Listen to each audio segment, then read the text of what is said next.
So hello today. So we're talking about proposal arguments, and this is the kind of work that you'll be doing for paper number 3. And so for us, um, it's really important that we go through what a proposal argument is, what it does, but also what it does structurally. Now, I'm not saying that every proposal argument needs to look the same. This is clearly a letter, and you're addressing it to one person, so it should definitely also think about the rhetorical appeals of ethos, pathos, and logos to really get at your audience. However, there is a way that when making strong arguments that proposals do, that you should also be working on building claims in a very foolproof, supportive way. So we're going to talk about how proposal arguments do that. So first of all, what are proposals? Proposal arguments, they call for action or response, they focus on the future, and they center on an audience. So they definitely have an active component. So for you should definitely be thinking about what am I asking my audience to do, right? Not just, hey, this is support same-sex marriage. Like, really, what kind of policy change are you asking them to do? What kind of thing you're asking them to do, especially with your representative. They need a deliverable here. So it needs to be specific and focused on more specifically on the issue. So if this is just support same-sex marriage, you need to go back to your proposal and really see within a policy if you can maybe get them to propose legislation,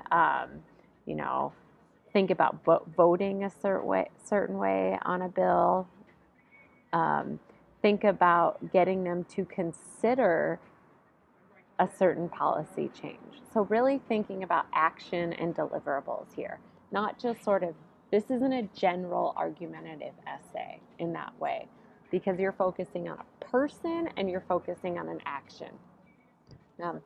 One of the things you really want to think about as you're coming up with your proposal, now this may be support an existing policy. This might be you saying, hey, I have this really great idea for a policy, and you spelling it out to your representative. The one thing before you get to that policy that you've made up and you're excited about, you want to think about, is the policy feasible? So is this proposal actually feasible? Are you giving the representative something that they can feasibly support? I put the example here, can we really ban video games, right? That's been on the table, banning violent video games, right? That's been on the table before. But how feasible is it, right? With video games being this huge market and violent video games also having a huge market, how feasible is it? And if you decide it's not feasible in terms of what you can do, but you decide it's kind of the good way in terms of idea, start thinking about the market of this, start thinking about the intricacies. And instead of banning, maybe it's talking about revising the rating standards. And so coming up with your own plan for that might be the most feasible solution that you can propose to your representative. So let's get into proposal writing and what it does, and what components are into it. Number one, proposal writing defines a need or a problem. So this is probably a little bit upfront. This is what you have to do with your representative. Like, hey, guess what? There's this problem, and defining it, and maybe even giving a little bit of background information.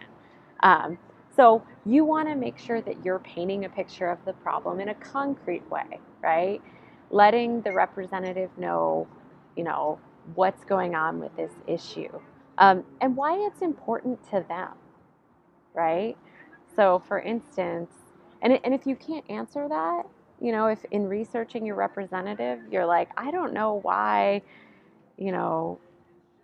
the support of a certain traffic light is important to John McCain, then maybe he's not the right person for this. Maybe you need to go to even more of a local governmental official, right? And so if you can't answer that, then that's something to think about. But here in this section, and whether this be your intro or it be really close to upfront, this is where you kind of give the background of the situation, and explain, the different attempts to solve this issue. Like this has been done, and this has been done, and this has been done, but these have all not worked because of X.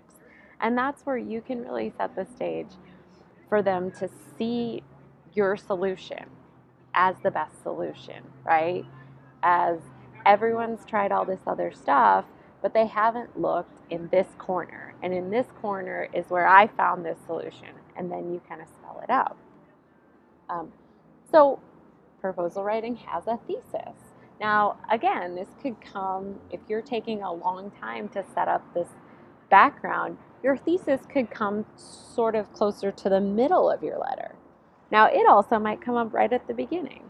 You might say, look, John McCain, this is what I want you to consider, and then you might go for the background. But a thesis is a very clear argument as to what you want your audience to do.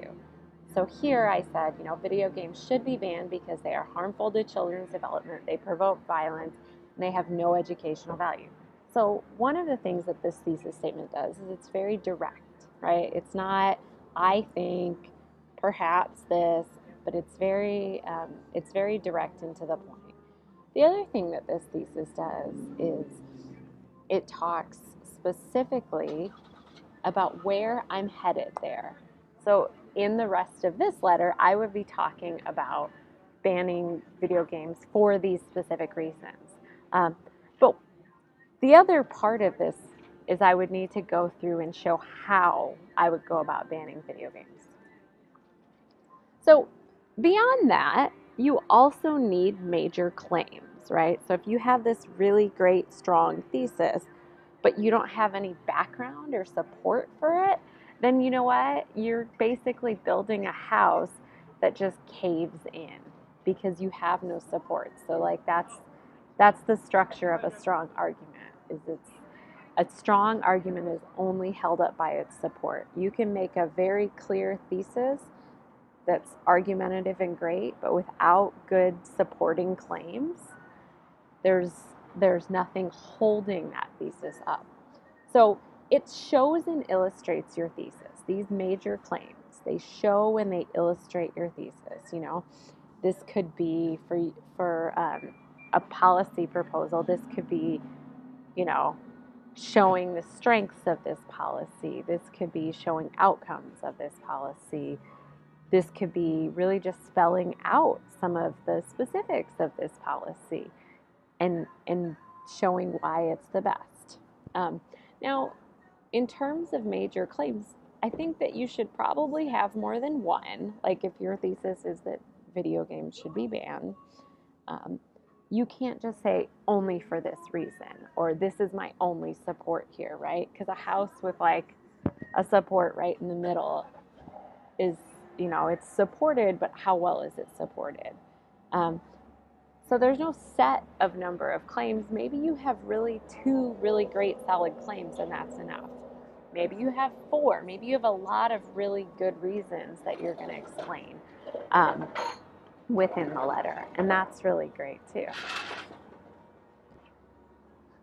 So proposal writing also needs evidence. So your claims need evidence. You can't just go through claims and base those off of nothing, right? So you need to back those up with support, right? So even your supports need to be strong. They can't be weak supports. So these could be a number of different things, including personal experience, anecdotes, comparative situation, other people's narratives, data, statistics, or citing authorities. Now you'll need to decide what's rhetorically appropriate at that point in time.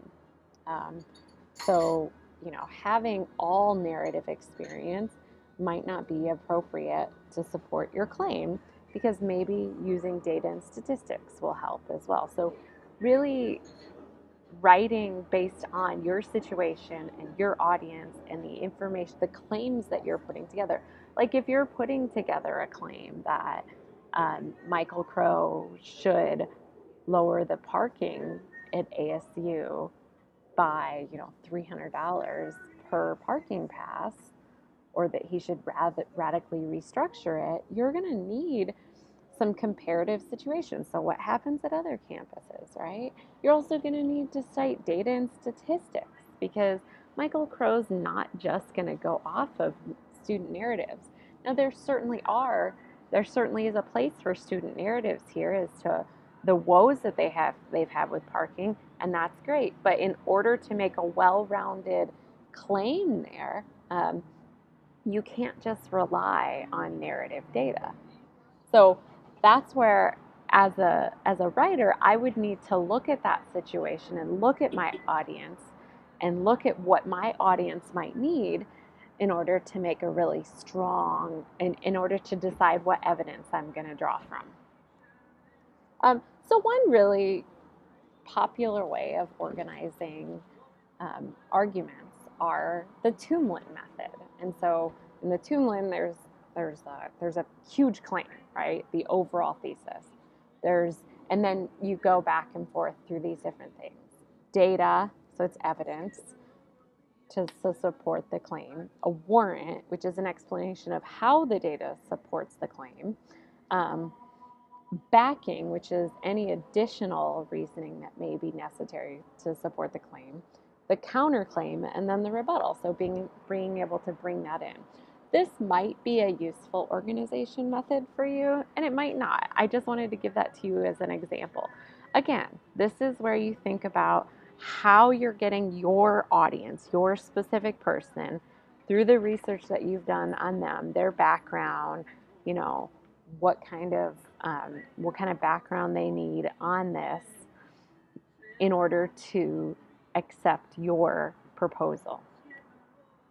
Now remember, again, this is where rhetoric is very situational. You need to use rhetorical appeals. So appealing to ethos and credibility, like making sure you have enough credibility either within yourself or the data or the information you provide to be believed and trusted by the representative that you use. That you use pathos, but you use it appropriately. So if your whole letter is just one giant sob story, that might not help the representative. However, including a really emotional story, especially if it is an emotional issue, might be really helpful. Now, I think that parking at ASU, while definitely a financial issue, doesn't always bring up a lot of emotion. So having a super emotional story in there, and you could prove me wrong, but having a super emotional story might not be rhetorically appropriate. But maybe having a funny story in there might get your reader to chuckle at it, right? So that might be a different way to bring in an emotion. And then also logos. So like, how are you structuring your argument to get your reader to see this? How are you taking them from point A to point Z? And what steps are you taking them there? Are you building strong claims with evidence? And what kind of evidence are you using? Are you using evidence appropriate to the claims that you're making?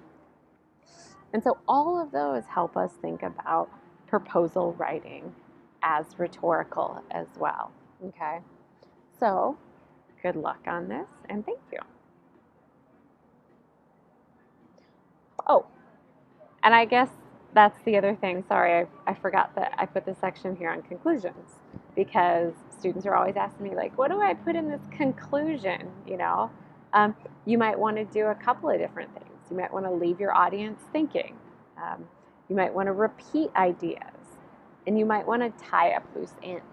A conclusion isn't the best place to bring up a whole new section, right? Like a whole new claim, because every claim needs to be substantiated with evidence. So I don't necessarily know that you would bring up new stuff, but definitely leaving your audience thinking, definitely tying up loose ends, possibly even, repeating things in different language, but definitely repeating major ideas might help.